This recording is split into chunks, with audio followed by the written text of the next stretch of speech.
pang TikTok affiliate pero hanggang ngayon napoproblema ka pa rin kasi wala kang on-hand products na para promote as a TikTok affiliate at nahihiya ka, hindi mo gusto o pinapakita yung mukha mo sa video. Well, I get you. Patapusin mo yung video na to kasi isi-share ko sa'yo kung paano ka mag-promote kahit wala kang on-hand na products at hindi mo talaga gusto ipapakita yung mukha mo sa video. So kung bago ka sa video na to, huwag mo kalimutan i-click yung subscribe button at saka ring na rin yung bell notification para ma-notify ka every time na meron akong bagong video.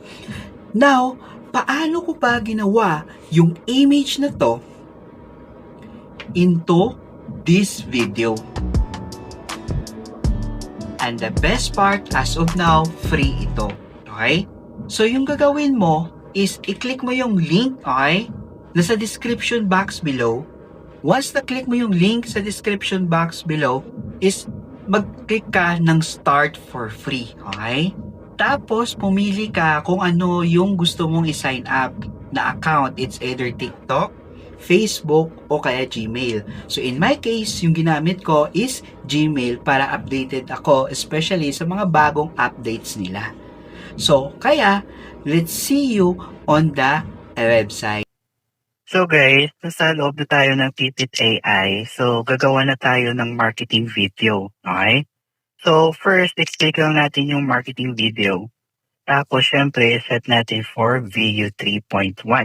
Tapos dito guys, is kung ano yung ratio, okay, ng video na gusto mo. Kasi right now, gagawa tayo ng TikTok video. Syempre, yung pipiliin natin is yung 9:16. Tapos, pwede tayong pumili is 4, 6 seconds to 8 seconds. So, 8 seconds yung pipiliin natin. Okay?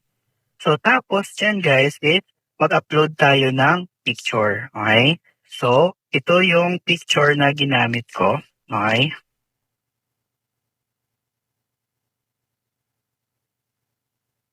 So, ito yung picture, okay, na ginamit ko.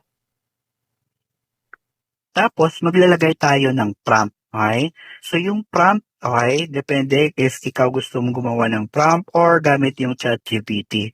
So, ito guys, meron akong dito sa notes ko nakasave na. Okay? So, actually, ito yung prompt na ginamit ko. Actually, nag-create ako gamit yung ChatGPT. Okay? Tapos, syempre, i-paste lang natin dito. Okay? Tapos, i-click mo lang yung generate. Tapos, mag-generate na siya ng video na kagaya nito.